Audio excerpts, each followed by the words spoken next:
তুলনামূলকভাবে একটা ছোট রাজনৈতিক দলের প্রধান ওনারা ক্ষমতায় আসার চিন্তা হয়তো বা করছেন, যে বলছেন যে এইভাবে যে 5 ঘন্টা পরে নাকি নারীদের টাকা ওনারা দিয়ে দিবেন। আমার মনে হয় ওনাদের ইন্ডাস্ট্রি সম্বন্ধে বা এই গার্মেন্টস সম্বন্ধে ধারণা খুবই কম।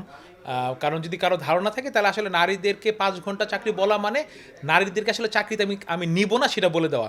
দেখেন আমার একটা লাইন চলে, এটা চেইন। আমার যদি একটা মেয়ে 5 ঘন্টা পরে চলে যায়, তার বেতন দিয়ে আমি কী করবো? সে যদি তার কাজটা না করে তাহলে তার পরের সেকশনে মানে পরের মেশিনে যে ছেলেটা আছে সে তো বসে থাকবে, তার বেতন তো ওনারা দিবে বলেন নাই। আমার সুপারভাইজার তো 8 ঘন্টা কাজ করবে, তার বেতন তো দিবেন বলেন নাই। আমার যে আয়রন ম্যান 8 ঘন্টা কাজ করবে, তার বেতন ওনারা দিবেন বলেন নাই। ওনারা শুধু মহিলার বেতনটা দিবেন বলছেন। তার মানে কি, মহিলাটা 5 ঘন্টা পরে চলে যাওয়া মানে আমার টোটাল ফ্যাক্টরিটা বন্ধ হয়ে যাওয়া, বাকিদেরকে 8 ঘন্টার বেতন দেওয়া।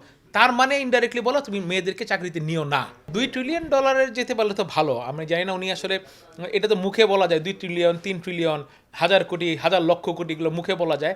বাট যদি রোড ম্যাপটা আমরা না পাই, আমরা যদি প্ল্যানিংটা না পাই, তাহলে আসলে এটা কমেন্টস করাটা আসলে আমি মনে করি যে কোনো প্রয়োজন নাই। কারণ $2 ট্রিলিয়ন ভিতরে কতটুকু ডোমেস্টিক রেভিনিউ হবে, কতটুকু আমার মানে এক্সটার্নাল রেভিনিউ হবে, এর ভিতরে আমার সার্ভিস সেক্টর কতখানি গ্রো হবে, ইন্ডাস্ট্রি সেক্টর কতখানি গ্রো হবে, ডিটেলসে না বললে তো 2 ট্রিলিয়ন বলছেন উনি, আমি যদি বলি আমাকে প্রধানমন্ত্রী বানান 3 ট্রিলিয়ন করে দিব, বললাম এরকমই কথা আর